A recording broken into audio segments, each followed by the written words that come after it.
Thank you and welcome back to the final segment of the show today. We're talking to Dr. Lewis Baldwin from Vanderbilt University, and he's talking about the assassination of Dr. Martin Luther King. But more important, Dr. Baldwin, let's see if we can reflect upon some of the things that have happened over the last few days, dealing with some of the things that Dr. King was involved in. Let's talk about it from that perspective. What we've seen over the last few days, as you well know, with the Supreme Court decisions, we've seen an attack pretty much on affirmative action. Not so much an attack on affirmative action, but an attack on voting rights. The decision on affirmative action, I think, did not destroy the affirmative action policies, which Dr. King was very much in favor of. Many conservatives, I mentioned before the last segment, at the end of the last segment, that Dr. King always felt that affirmative action should be in place, not simply for black people, but for all poor people. And he felt that affirmative action should be need-based and not so much race-based.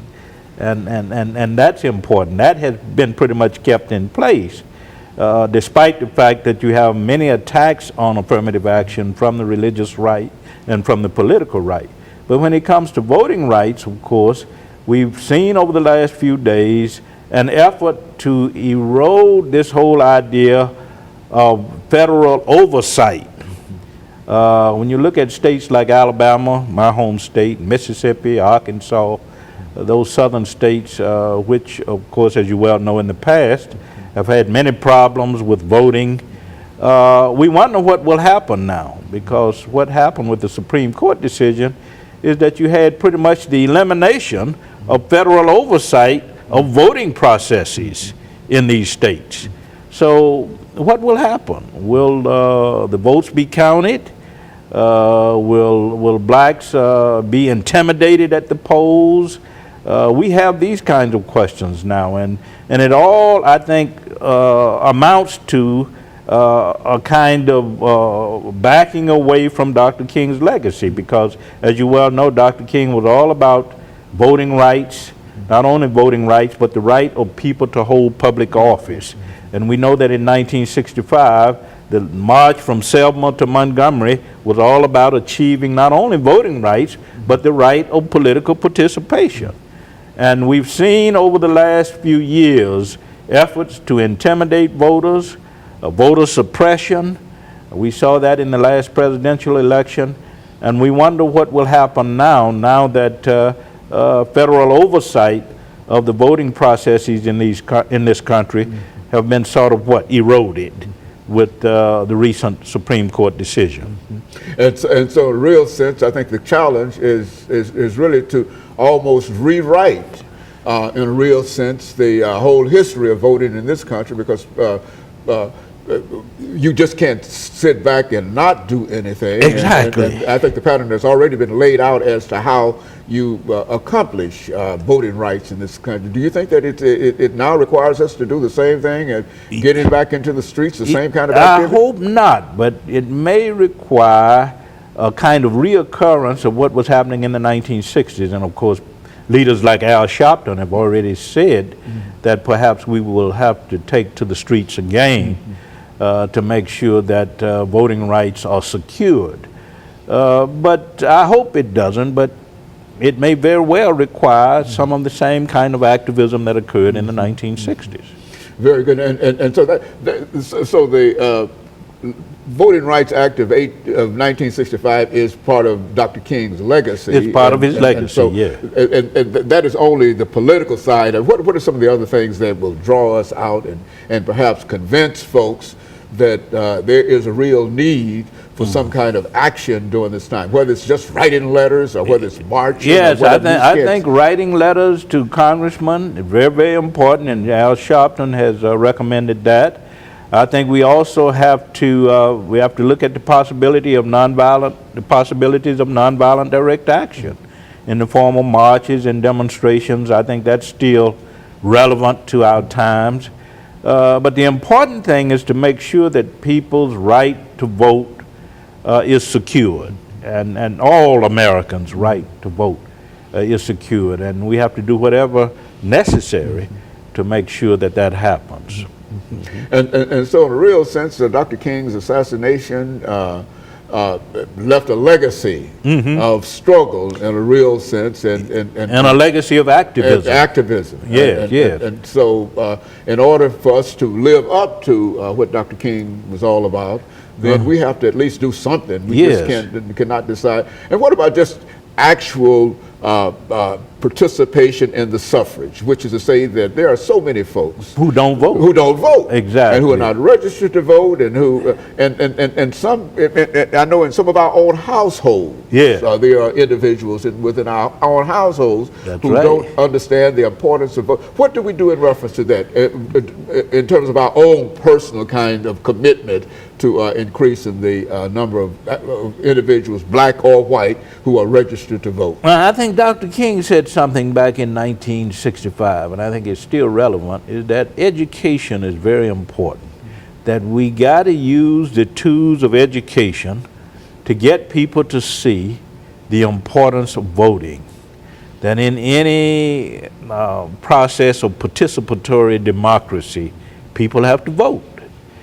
You can't sit at home and not vote and then complain about the way government is run, you see? And I think education is the important thing. I think we also have to knock on doors, talk to people, meet people in churches, and of course the black church has always been used as that kind of institution that informs people about what's going on in society and the need to engage in not only political advocacy but political participation.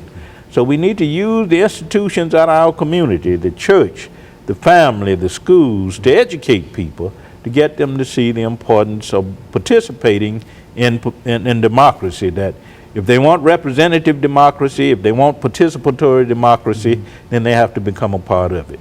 And to sort of make a personal kind of commitment, recognizing that no matter what state you might live in, no matter what kind of conditions that they might throw up in terms of trying to disenfranchise you, that make sure that you can live up to whatever it is. If it means going out in the weather and standing out in the weather and waiting at the polls a long time in terms of casting a ballot, then even if it's not easy to do so, we ought to make up our minds that we are going to do it, and that we have no alternative save to do it. I mean, that has been my attitude in reference to it, that whatever the state of Tennessee might throw up in terms of trying to keep me from voting, I am going to make, if anybody make it in terms of participating in the suffrage, I am going to participate. And I think that if we get that attitude, and if we get a lot of people with that kind of attitude, no matter what they do, then, you know, then we will be able to vote, because there's nothing more important than voting, because if you have no vote, you have no voice. No voice. And that's not good for democracy. That's not good at all. We fought and marched, and many died for the creation of true participatory democracy. And if you don't vote, then you're not a part of that democracy. And we had it going well up until quite recently, up until the recent Supreme Court decision, because now people are going back to the drawing boards and trying to reorganize the counties and et cetera and et cetera. And that should embolden us and should inspire us and motivate us to become a part of the political processes. I think given what is happening now and what has happened over the last year or so with voter suppression and voter intimidation, that should inspire us to become a part of the process, to really register to vote.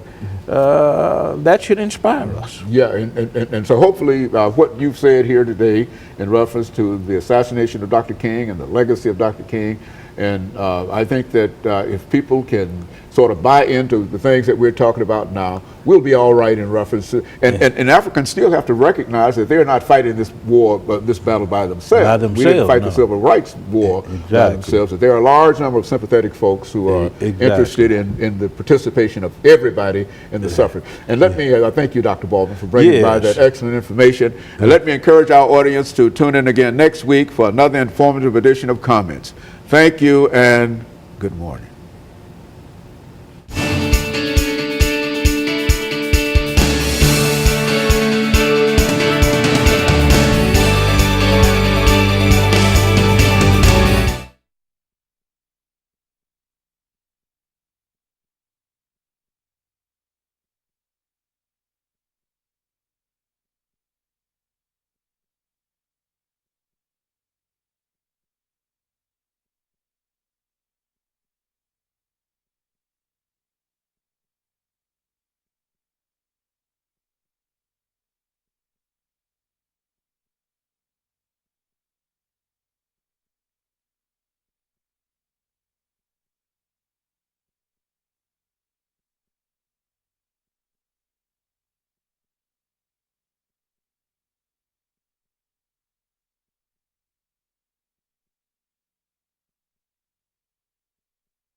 Thank you and welcome to the show this morning.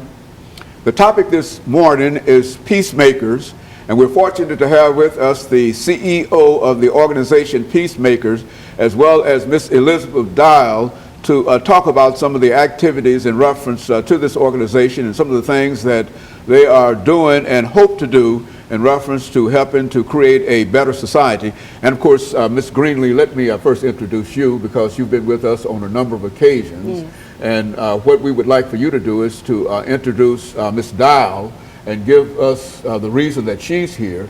And after she introduces herself, to come back to you and to start talking about the other members that will join us later on, as well as some of the things that you're involved in. Oh yes, I'm honored and very pleased to introduce Miss Elizabeth Dial. She came through Nashville Peacemakers from juvenile court, and she will be sharing that. And at the end of the next segment, I will also have a marketing person here, Pasita Job. I will also have a student who have came through Nashville Peacemakers, Quantaz Cleves, and he will be talking about what he do now in the community. Very good. Let's start off, Ms. Greenlee, by having you to identify this organization, Peacemakers, for our audience, because I think we've talked about it on a number of occasions, and then Ms. Dial will join you in terms of how she became involved with this organization. Yes, Nashville Peacemaker is an organization that's been going on for almost 10 years. And what we do, we come out to the community and try to educate and bring the awareness of youth violence, troubled teens. Due to the murder of my own son, people know about my story and my son. I continue to grow into what I believe in. And in order to keep doing things that I do, I always have to bring people, new people in to help get me to another level. And this is what we're getting ready to do with Nashville Peacemaker. We're bringing a model to the nation, so we can have other states to follow what we're getting ready to bring to the community. And this is why Liz Dial has tagged on with the organization. Very good. Ms. Dial, why don't you give us some information about your background, Sure. your education, and some of your experiences? Well, Dr. Haney, the reason I'm here is because of you, because I was watching your show one morning, couldn't sleep. I was working with juvenile court. I have a degree in criminal justice, and I was a supervised probation officer for Davidson County. And it was on a Saturday morning, and I couldn't sleep. It was 6 o'clock or 6:30, I don't remember exactly, flipping through the station and saw this little teeny weeny girl and the powerful message that she was bringing. And of course it captivated me, because I'm working with high-risk kids and high-risk families. So of course I didn't know it was a tape program, but I hurried around, got a piece of paper and a pencil, and I jotted her number down, and I immediately called Clemmy within 15-20 minutes after the show, after it was over with. And when I said, Clemmy, this is Liz Dial with juvenile court. She said, juvenile court? She says, I've been trying to get in juvenile court for a couple of years. Well, we hooked up. We talked for about 4 or 5 hours at a restaurant, hooked her up with the gang specialist, Alate Russ, at Davidson County Juvenile Court. And then she started helping him. He always presented every month a program that the probation officers used and made it a requirement for condition of probation. In the meantime, I got in touch with some people at the detention center in the building and asked if we could take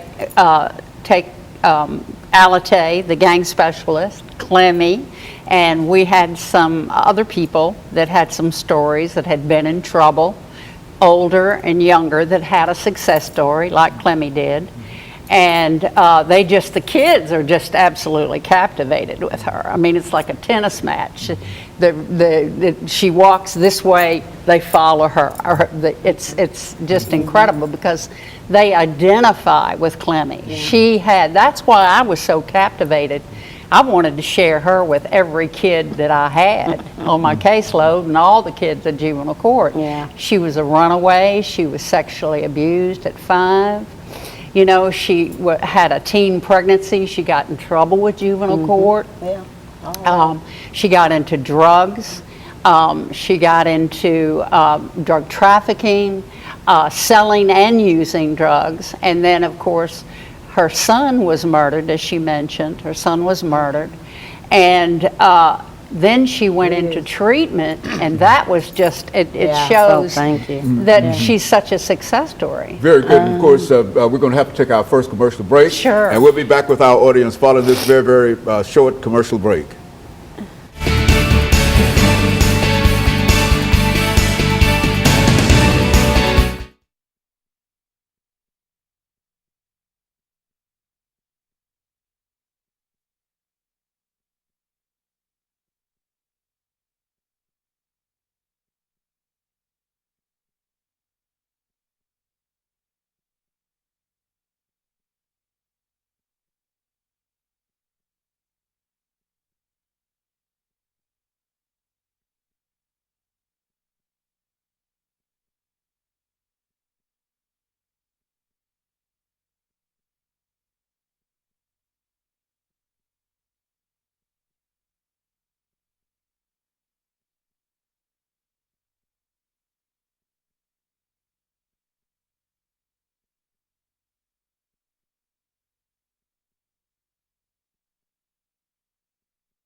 Thank you and welcome back to the show this morning.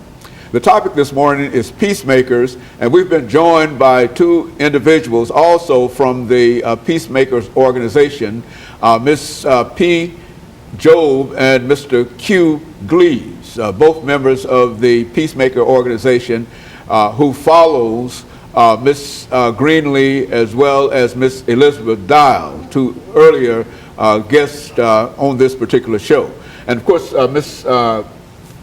Joe, let me not only welcome you to the show, but to have you to give us some information about your background, your education, and some of the experiences that eventually connected you with the Peacemaker organization. And Mr. Gleaves will give us essentially the same kind of information during this segment, and then we'll be able to have everybody back together and to talk about the Peacemaker organization. What about you and your relationship with this organization? Okay, Dr. Haney. My name is Poncita Joe.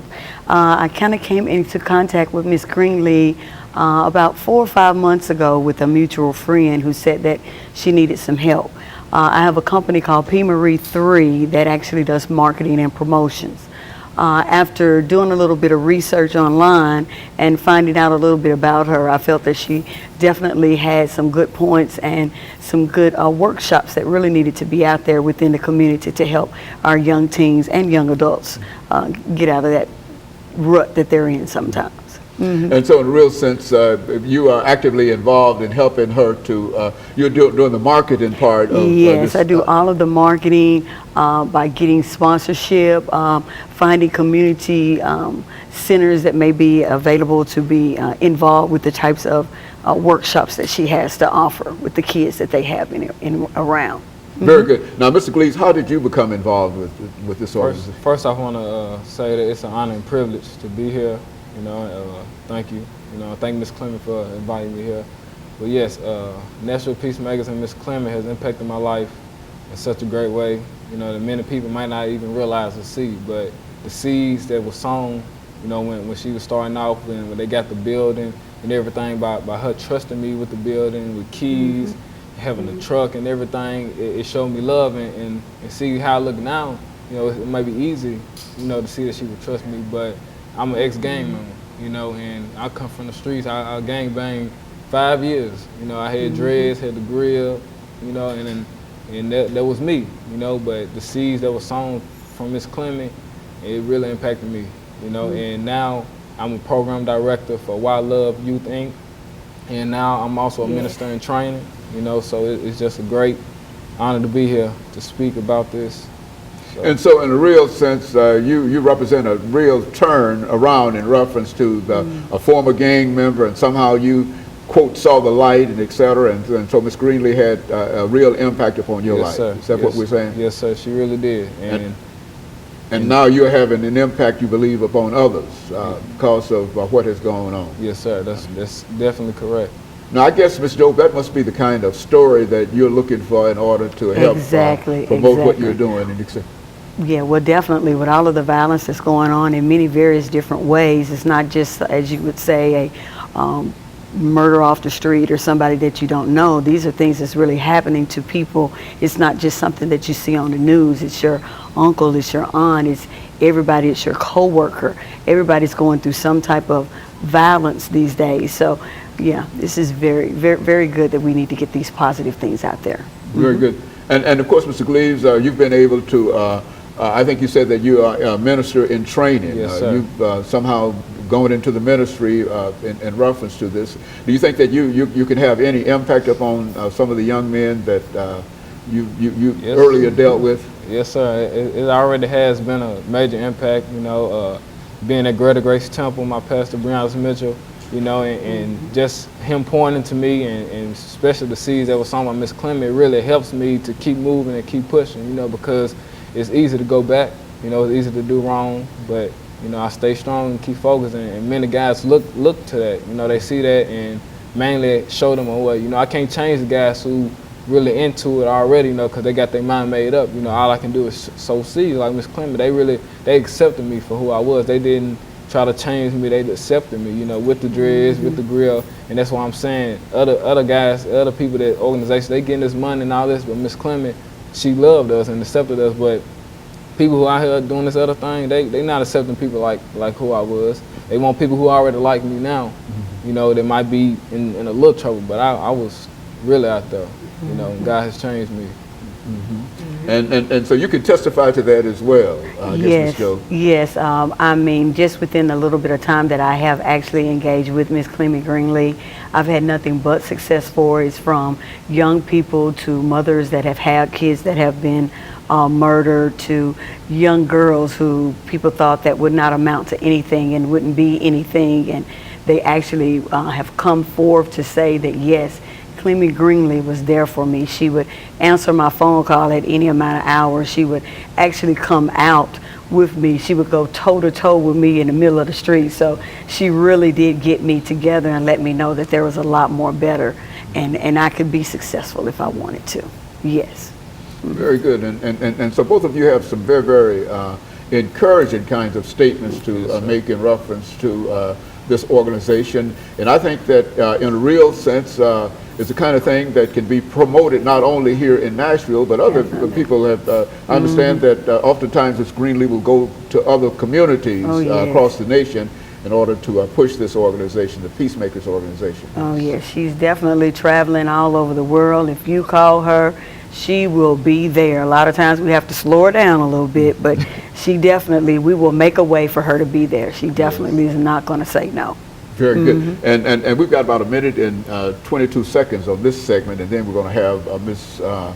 Greenlee as well as Ms. Dial back to join the two of you, and we'll have an opportunity to have a roundtable discussion of about 10 minutes dealing with some of the issues. And what I want the two of you to think about are some of the things that you might want to leave with our audience in reference to today. Let's start off, Glees. What would you like to say to some of the folks that you know this morning about turning their lives around?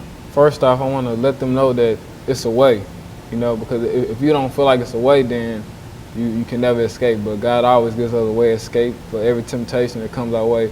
So just know that you can make it through, and I thank God that He changed me, so that should give others hope that He could change others, you know.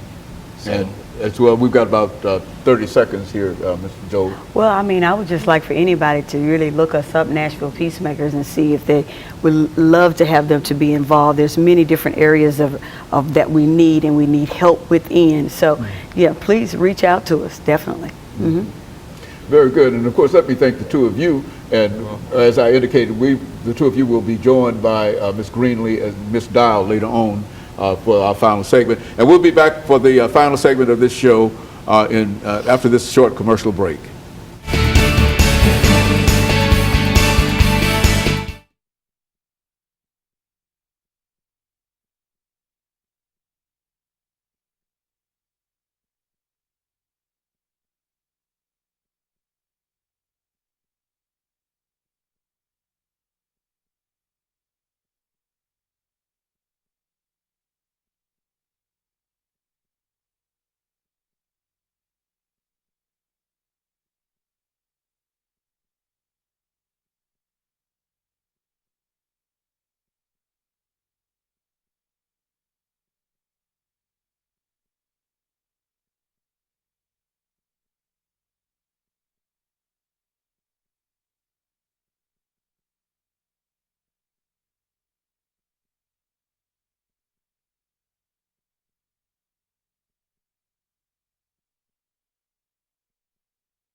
Thank you and welcome back to the final segment of the show for today. We've been joined by Ms. Greenlee. Mr. Gleaves was on the last segment, and of course Ms. Dial was on the first segment, but we have them all together so that we could have somewhat of a round table dealing with the organization Peacemakers. And let's start off, Ms. Greenlee, by having you to give us an overview and a real sense of your organization and some of your activities in reference to this organization. Well, the organization, like I said, is 10 years old, and I roughly deal with youth violence. I've been to New Orleans for the last 8 months dealing with sex trafficking organizations there. Their murder rate is a lot higher than ours, and I almost got involved with doing some activities there. But I've already planted a seed here in Nashville, and our murder rate is rising high. With the program that I have, Mothers Over Murder, Straight Talk, and Back to the Basics, those are some critical programs that brought a lot of teens and a lot of older people out to a better way of living. All I'm asking people is to, you know me. You done heard of me, you done saw my work. I do activities and events all over the map. And I am asking everyone to try me, to invest in my organization. If we keep investing in these corporate organizations, we're never going to reach our kids.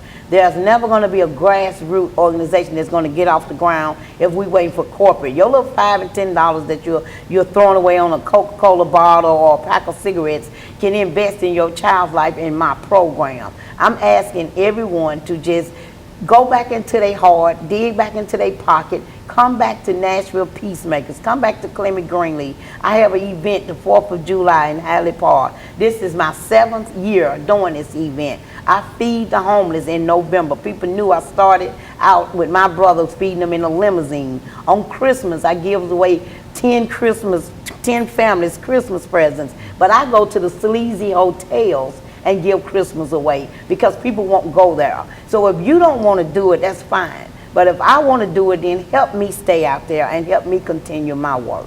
Why don't you continue that, Mr. Gleaves, Yes, in reference sir. to... I definitely support Ms. Clement 100%, but I also, me and my sister, we also have a youth organization as well, and it's called Why Love, in the sense of Youth Love, Inc., you know, and it's really great. And it's distinguished in 2 groups, Jewels and Gents. Jewels is for the females, and Gents is for the young men. And Gents, I have been working with Gents for a year now, since last year in April, and I have recently changed my life, and I've been saved for 2 years. So, you know, I've been hitting the streets hard, you know. And what do you do on Fridays? And on Fridays, yes, and Fridays, Cumberland View. I know it as Dodge City Projects, but, you know, everyone else knows it's Cumberland View in North Nashville across the highway, and I do a Bible study. You know, I go around like 30 minutes before we start and let them know that we're going to be having a Bible study. So I'm letting them know that it is something different that you can do in the projects. You don't have to do like everybody else in the projects do, but I want to be a light to them.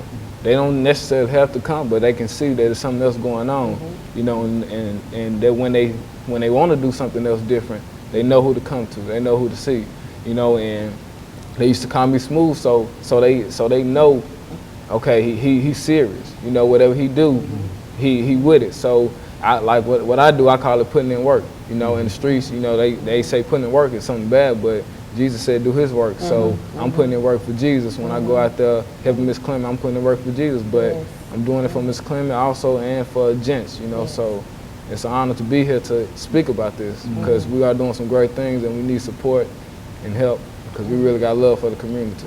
Now, Ms. Dow, you're from sort of a different area in terms of you officially with the government itself. Well, At I one retired, time, Dr. you retired Haney, from the in government itself. 2009. But now, how do you think that the government can really help what's going on? I think you've had an opportunity to see this organization in action in a real sense. How can you tell us how the government might be able to buy into such an organization, to help such an organization? Well, hopefully we can, because the bottom line is because of what I did, and I saw so many kids high risk. That's ultimately what Clemmy's all about. What juvenile court is about is prevention. And then if they do get involved with juvenile court, it's trying to get them into a different direction for them to become, let them realize that they can become a productive citizen in the community. There are some programs and there's grants, and hopefully we can get, we're looking for a grant writer right now to help us fund, because that's one of the problems with the peacemakers is the funding, and we need a building. We need a building to do a lot of the programs that Clemmy wants, and hopefully that's going to come about. There's a young man that was supposed to be here today, Lamont Lester, and he's written a program. She met him probably a year ago, and he's had this program. It's called My Brother's Keepers, and she can elaborate on that. But it's a wonderful program because we all know that this is a fatherless. There's a lot of kids that have no fathers, a fatherless nation basically, and that desperately need direction and hope. So many kids don't have that hope, and that's why I was